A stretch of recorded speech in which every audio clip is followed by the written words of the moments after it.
MidwestCapade fans. We're going to do something for the holidays that I don't necessarily enjoy eating as much as my friends and my family do. And Chris is one of them that enjoys eating. So one thing that we do for a family, there's a couple things we make. We make lefse, which we made the other day. I did not get any footage of that because it's a long process, 2-day process at least. And another thing that we like to make, and I've gotten very close on making and finished being almost perfect at, is my grandma's ginger snaps. Now I make these as a gift for my brother. Chris enjoys them. Most of my family enjoys them. I'm not a huge fan, but I enjoy making them for people. So we already got our oven preheated to 350. And in the bowl, we have, now this is a double batch. So I'm going to be making a double batch of this. We have 4 cups of flour, 2 teaspoons of baking soda, a teaspoon, or I should say it's 4 teaspoons of baking soda, half a teaspoon or a teaspoon of salt, and then a half a teaspoon of ginger. Like I said, I doubled the recipe, so forgive me. 2 teaspoons of cinnamon, and a teaspoon of cloves.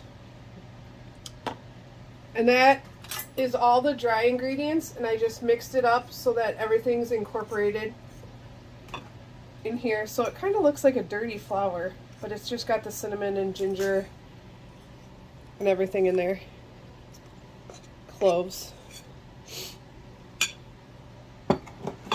Okay, so we got to mix our wet ingredients, and since I am doubling the batch,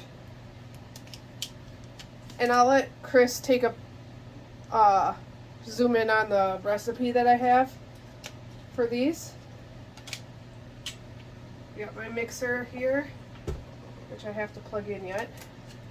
Now this butter's been sitting out for a couple days to soften, and I planned on making these a couple days ago, but I'm taking them to work tomorrow for my coworkers to enjoy.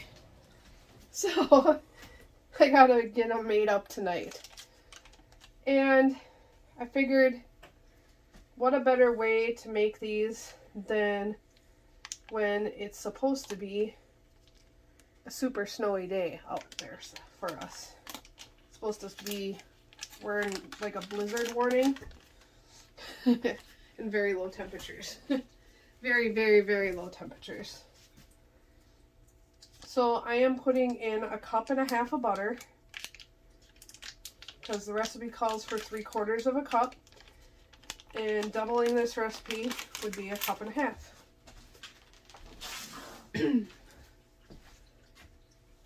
Okay. In here, I also need 1 egg or 2 eggs, like I said. Leave that up.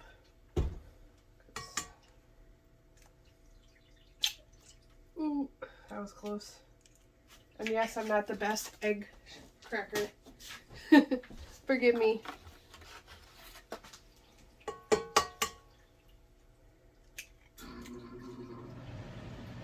And that noise you hear in the background is our furnace kicking in. Like I said, it's supposed to be below 0 temperatures today. Put my hands off. I did wash my hands already, so no yelling at me. I need 1 cup of sugar or 2 cups of sugar.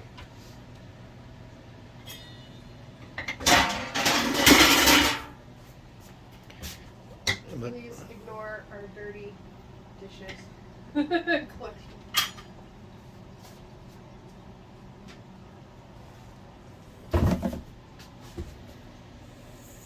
There's the recipe for you. You can screenshot or pause and write it down.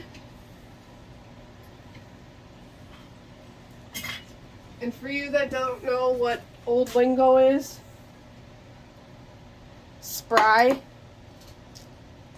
on here under the cup of sugar, that's butter. Spry means sugar or butter. So, yes, I can speak. So I just put in 2 cups of sugar, and now I need 4 tablespoons or 8 tablespoons of molasses. And I know I keep putting this down, but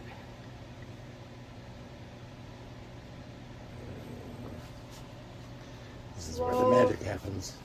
Slow as molasses. Now you can be mixing while you do this too.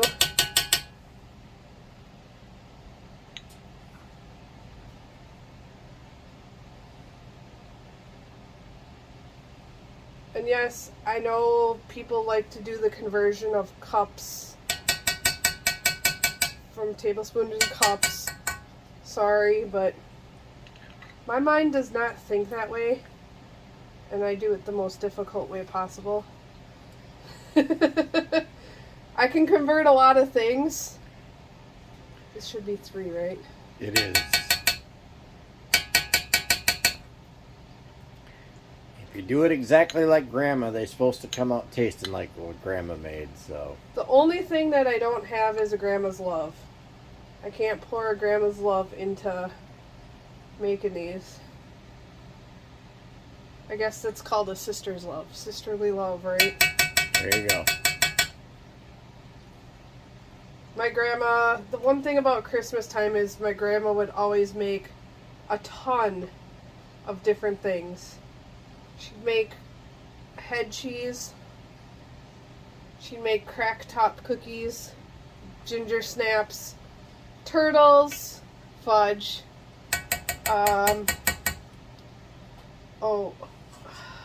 caramels, toffee. That was 5. Yeah.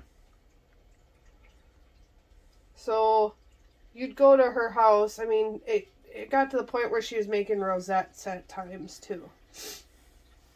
Now, I don't have the time or patience to make rosettes because that's a lot of work. I don't have molds for them. I think my aunt got the rosette molds. But I got this handy dandy recipe book, which Chris showed you. It is all my grandma's popular recipes.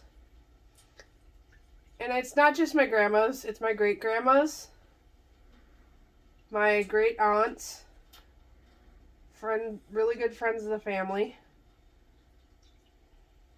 7. And it comes with these awesome pictures of my family. So my grandma's a little girl, my grandpa is a little boy, my grandpa in his Navy uniform, and my great aunts enjoying their time with their family, my great grandma, my great grandmas, I should say. So it's just like I'm cooking with them. Now, I tried making my grandma's fudge. It was alright. Not the most spectacular thing. Yes, my beautiful. Slow as molasses, right? That's me. Now, like I said, I tried making my grandma's fudge. Was not the best thing in the world, but it was fudge. I tried making my grandma's I tried making my grandma's caramels. I did it without using a candy thermometer. Yes, be mad at me. And it did not turn out at all. It was slime. It didn't set for beans. So, lesson learned, won't be doing that again. So we're going to get this on a slow start to mixing. Like I said, that butter's soft. So we want this to be, we're mixing all our liquids in one. And we're mixing all our dries in another. Now that it's not going to slosh around. We're going to crank up the speed a little bit.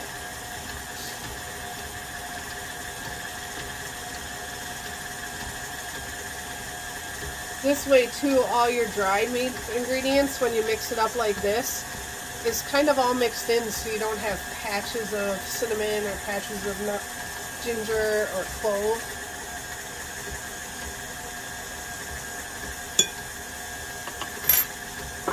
So while it's going, it's kind of mixed up pretty good. Slowly start introducing.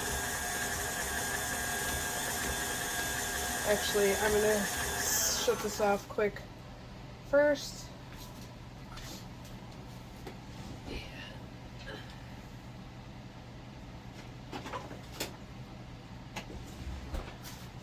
Forgive me not having all my tools handy. I'm going to scrape the sides just a little bit. Make sure that everything gets incorporated in here.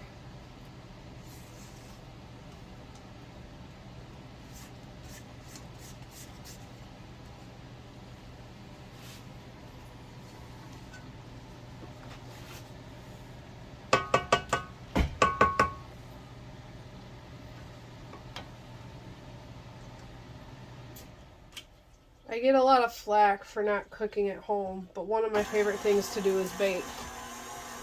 And Chris knows that. I still cook. I am a decent cook. But now that we got this all kind of mixed in, I'm going to pour some of the flour mixture in here.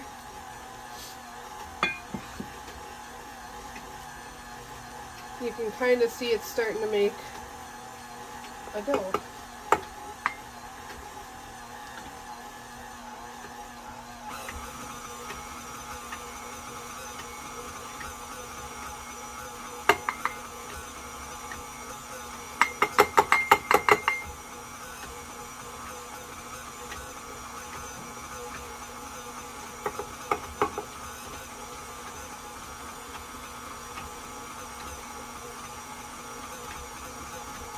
It smells good. Can you smell it? Oh yeah. As soon as you put that first cup of the flour mix in, I can smell the cloves.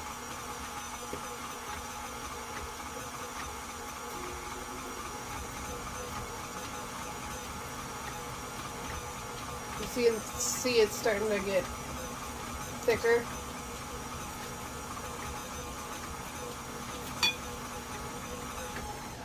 I'm gonna clean the beater off a little bit. So we will pause here for a second, and I'll get the rest of this flour mix in and mixed up and show you what the dough looks like. Okay, so we have all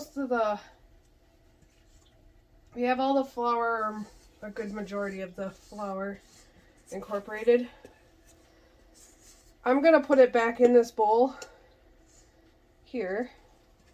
That way too, if I don't use all the dough today, I can, like I said, it's cold enough outside and here in Wisconsin. Saran wrap it and throw it outside. Throw it on the porch. Nature's refrigerator. Yes. Could put it in the fridge too. Now this does have raw egg in it. You cannot eat this cookie dough raw if you don't want to get sick. Boo. But me, I like to make a mess out of everything. So now that we have our dough, I have this over here. This sink.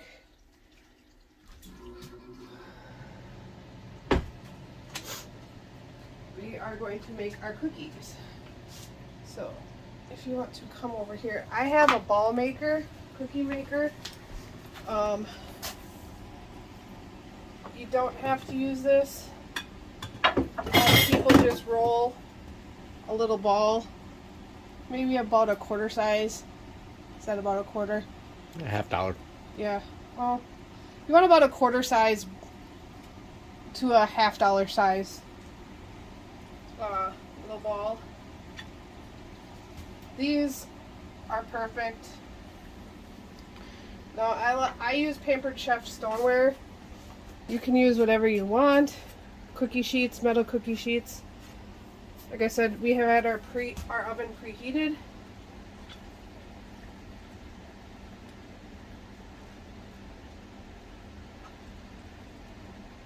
And you want to space these out because they do flatten and they do spread out.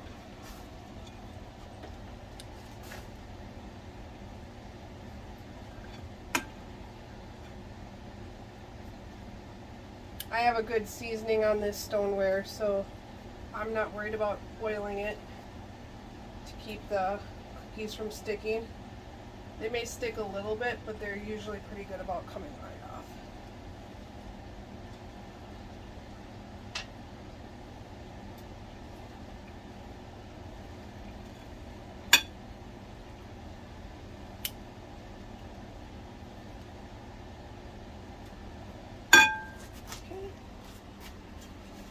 These into the oven. Like I said, the oven's preheated to 350. Alexa, set a timer for 10 minutes. 10 minutes, starting now. Every oven is different, so I always start with 10 minutes. I'll get this other pan dished up, come back, and we're going to take the first batch out. Okay, we're back. So this batch, like I said, it took 15 minutes. I like to make sure they're a little more golden around the edge. As you can see, they flatten out or spread out. Now, as they cool down a little bit, they won't be as puffy and they'll sink.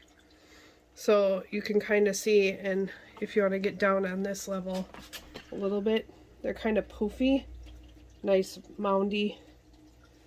So they will sink as they cool down. So, it smells really good in the house. Oh, it smells wonderful. I'm ready for one right now. I like the smell of them. Yeah. So, Chris will give a taste test once these have cooled down. So, that's ginger snaps. I got excited. I had to take a bite. Chris tested. Chris approved.